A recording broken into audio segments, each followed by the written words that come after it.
Hey everyone. Before we get down to a brand new fresh batch of true life horror stories, I just wanted to give a quick update on this channel. A few of you have touched base just to check that I'm still making content since I haven't uploaded anything in like 2 months. Sorry about that. If you've already heard this, or if you just want to get straight to the stories, the timestamps are in the description. So I'm definitely still keen to keep creating content. This channel is definitely not dead. I really enjoy doing narrations and interacting with you guys. It's such an honor to be given permission to narrate and share your personal experiences, and I really want to do you justice.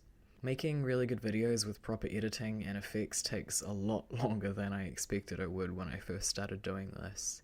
Also, my life is pretty hectic. I work a really demanding job with Child Protective Services. I love it, but it's really long hours and it's just really draining. I'm also engaged to someone who is massively out of my league, and I had a huge surgery in June, and I'll need more in January, which is always a lot of fun. I'm hoping to get into a position soon where I upload regularly. That's like the dream. In addition to all of the scary true life stories from Let's Not Meet that you guys have given me permission to narrate, I've also had requests come through to read people's creepypastas. I'm really excited to expand my focus to that kind of thing too. If you have a creepypasta that you'd like me to share, please do let me know. The email and everything is in the description.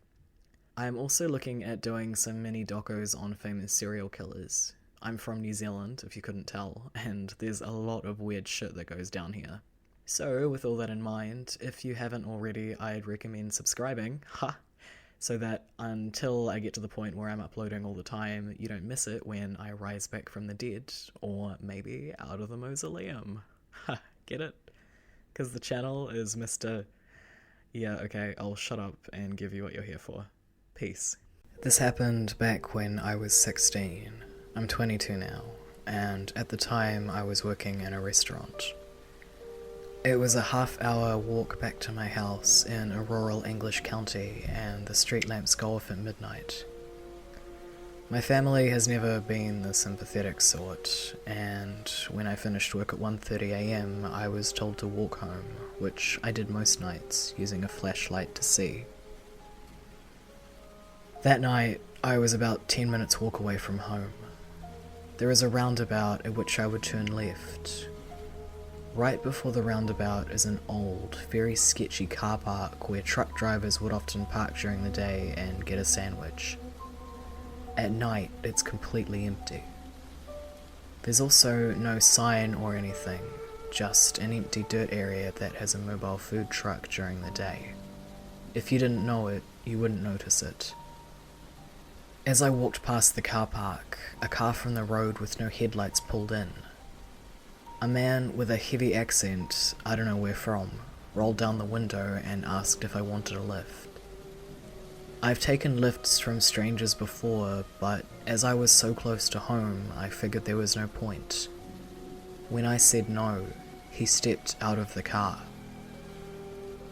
He closed a hand around my arm and said, "I really think you should get in the car." I politely declined and tried to step away, but he pulled me back. I told him he was hurting me and said, "I'm telling you to get in the car. Get in before you get seriously hurt."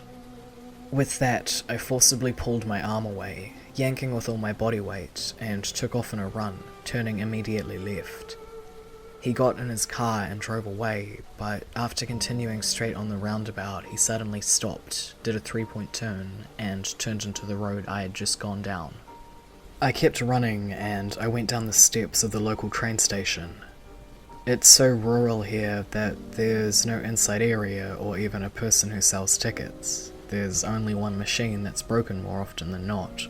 The stairs from the street lead straight onto the station platform. Once there, I hid in the dark under the bridge that goes over the train station. I heard a car stop on the bridge, and that same voice said, "Where have you gone, girl? I'm not gonna hurt you. Just get in the car and it will be okay. I'm warning you. Where are you, little girl?" He even went down the steps and looked down the platform, just meters away from me. I held my breath for what felt like an eternity until I saw him go up the stairs and heard a car pull away. I waited a few more minutes, then phoned my 14-year-old brother, who's a rugby player and even then was very tall and well built. I told him I was under the bridge at the train station and to please come and get me now. He walked me home while I was in tears, and I never walked that road alone at night again.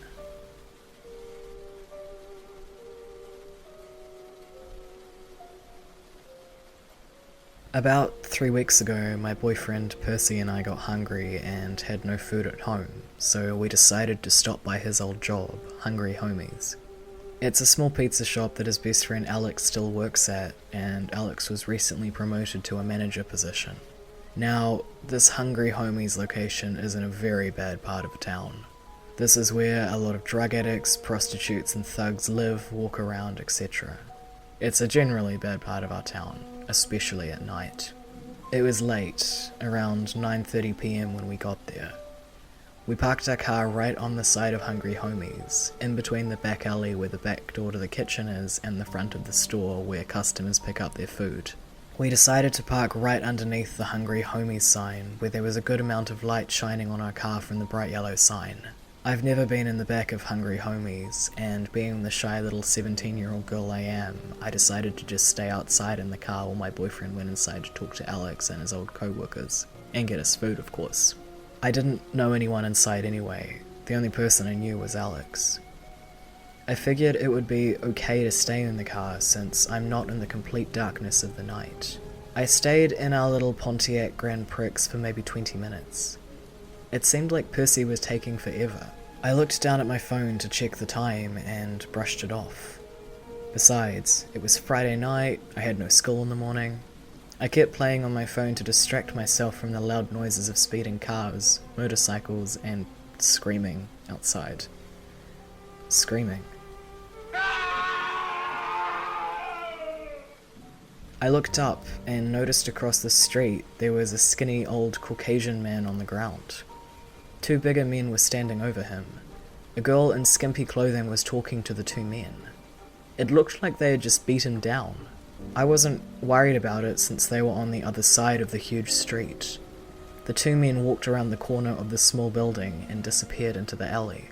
The skinny man got up and talked to the girl for a moment, and then started jaywalking across the street towards Hungry Homies. I got nervous. It was dark outside, in a very bad part of town. I was alone, and from the scene I had witnessed, it looked like this guy caused trouble. I watched him cross the street, but tried to make it seem like I wasn't watching him. He was halfway across the street, and he was staring at the Pontiac. I'm anxious now, and I text Percy and tell him there's a man watching the car. Percy didn't respond. I'm guessing he didn't hear his ringtone go off from my message. The guy is now walking up to the car. He stops 10 feet away. He stares at me through the window of the Pontiac. He just stands there and stares. I can see him a lot more clearly now.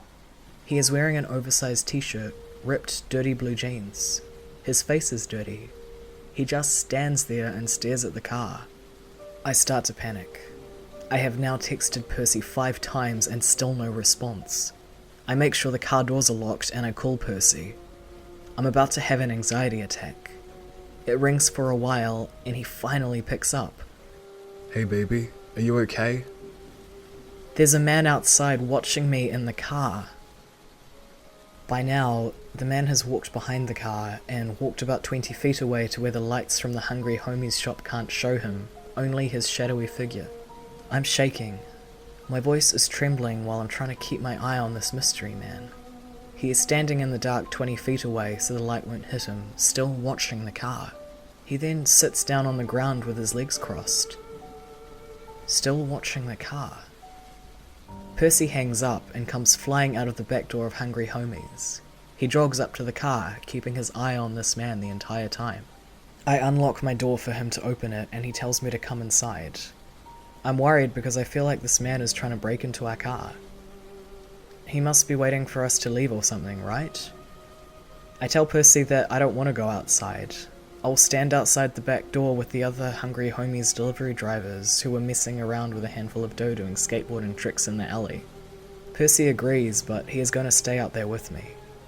Alex comes out and we all talk for a bit. I keep my eye on the car when I realize the guy is gone. He's not sitting in the dark watching us anymore. I felt a wave of relief consume me. Percy and Alex went back inside since the man was gone, and I decided to stay outside with the skateboarding delivery drivers. I loosened up a bit. He was gone. No one but myself and the Hungry Homies employees were around.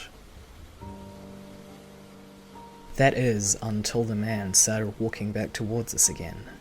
He was clearly on something. Drugs, maybe? It was possible. Or alcohol too, or maybe both. He stumbled towards us. We all got silent when he made his way past the guys and I. The man continued to walk down the alley, leaving the cover of the small orange light outside the back door of Hungry Homies. He was back in the darkness again. I watched as the man made his way towards the dark, eventually sitting down on a crate left outside the back door of another shop. He was facing us. He just sat there, staring at us through the cover of the darkness. I assumed that while he sat and watched us, his lady friend from earlier had been trying to break into our car. Maybe they made up a plan to rob us or break into our car. Stupid, I know, but I had no other reasonable explanation at the time as to why this guy was so persistent on watching me. I figured he would watch me while she would try to search our car for some money, but I never saw his lady friend. Percy came out through the back door with our food, and we decided it was time to go. We said our goodbyes, gave hugs to Alex, and parted ways. All the while, the mystery man was still watching us. It made me very uncomfortable. We got into the car and drove off about 4 minutes later. We went down the back alley. Then I realized the man was walking away. He had begun to walk away as soon as we got into our car. We drove right past him that night, and I realized it wasn't the car he wanted. It was me.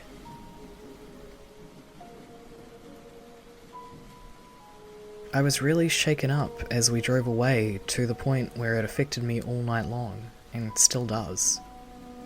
I just keep thinking, what would have happened if Percy didn't come out? What could have happened to me if he never answered his phone?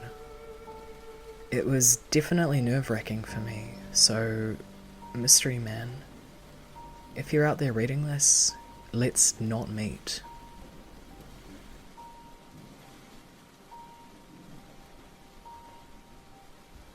It's about 8 PM now where I'm at, and this happened at maybe 1:30 this afternoon. I went to the grocery store and I was looking for a parking spot, and I drove up one lane to turn and head down another. Well, as I turned, there was another vehicle, a beat-up silver pickup truck, barreling towards me, going the wrong way down the lane in the lot. They're marked with arrows, and in this lot you park on an angle, not straight. I had to swerve so I wouldn't hit him, and coming out of the lane he made eye contact with me, and I told him, "Wrong way." That's all I said, no swearing or anything.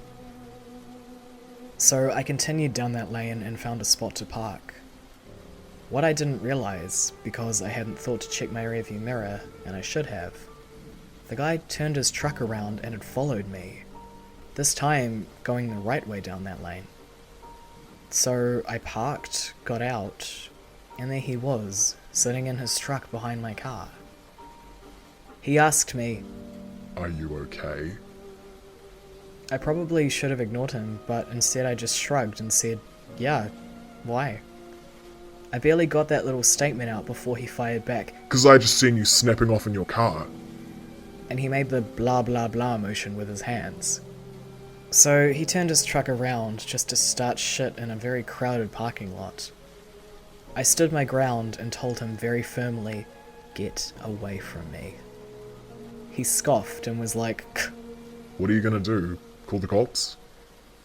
I repeated, "Just get away from me." And he drove off to who knows where. While I was in the store shopping, I thought of other cleverer things I could have said, but then thought about how those comebacks could have led to something really bad, like an altercation. Then I started panicking that he actually did drive back and damage my car. Luckily, when I returned to my car, it was untouched. When I relayed the story to my mom at home, her immediate response was that I was too confrontational when I told him to get away from me. I tried to relay to her that I didn't think this guy was in the mood to be taught anything, but she still thinks I handled it wrong. I'm probably not going to relay stories like this to her in the future, if there are any. So, yeah, ignorant dude who drives the wrong way and wants to harass people who point this out, let's not meet.